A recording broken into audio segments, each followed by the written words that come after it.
What is going on, guys? Welcome back to the channel. Critical Overlord here. We're going to be talking about Final Destination 7 in this video here today. I'm going to be going over how I would incorporate a Kimberly return, even though I believe they should just leave Kimberly alone and let her be the sole survivor who cheated Death's design. But I have to engage and indulge reality, and the chances are they are considering bringing Kimberly back in some capacity. So at least let's consider a worthwhile way they can do that. Now, last month, even though I overlooked this, I want to talk about it in this video. I'm going to first discuss the original draft of Final Destination Bloodlines that included Kimberly appearing on screen. Collider reported this during an interview that Perry had, where she asked one of the co-directors, Zach Lipovsky, about this original draft, about Kimberly being in the film, and he said there was. Kimberly was dropped into the story during the first initial draft. He says, actually, I think the very first draft we read, she walked in, Tony Todd's William Bloodworth said, and here she is. The scene in question would have seen Kimberly enter the room in the hospital morgue where members of the doomed Campbell family have gathered to seek the help of William Bloodworth.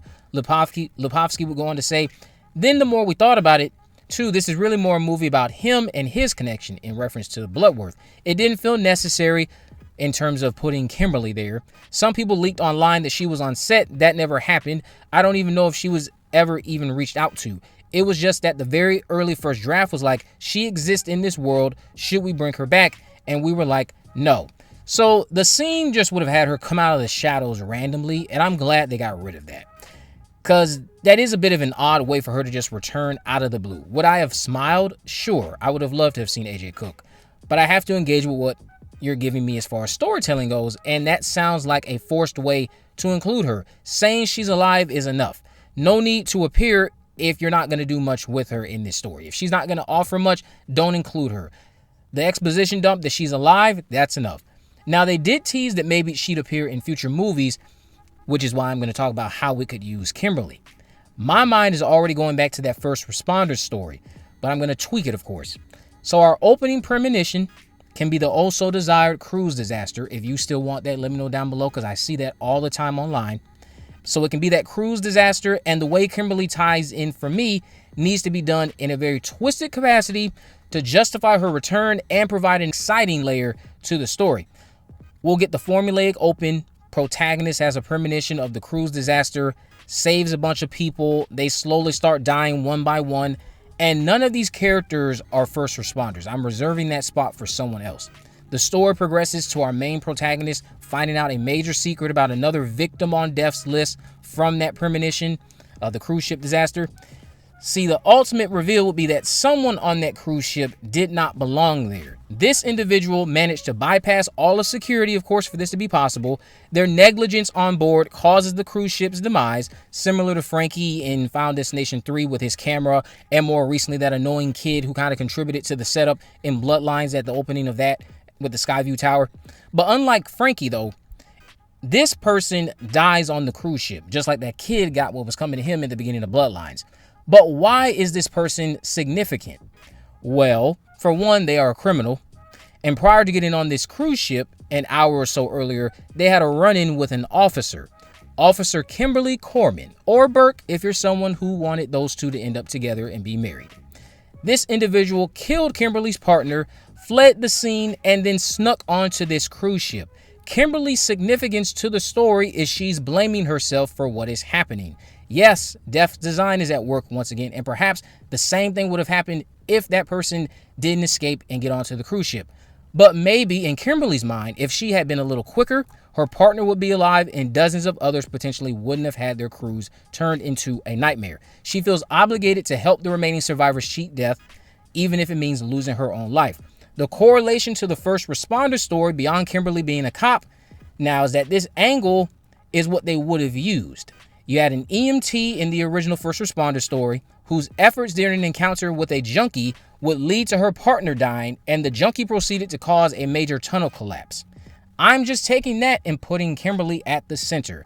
I think that would be an amazing way to include Kimberly versus Kimberly just showing up and being a guide with no real ties to the story. Tying her into the narrative would be the way to go. And I think that would be a very nice way to at least acknowledge some increment of your first responder story while just staying true to what Final Destination has always been and not fully committing to a story full of first responders deciding if they're going to do the right thing or not.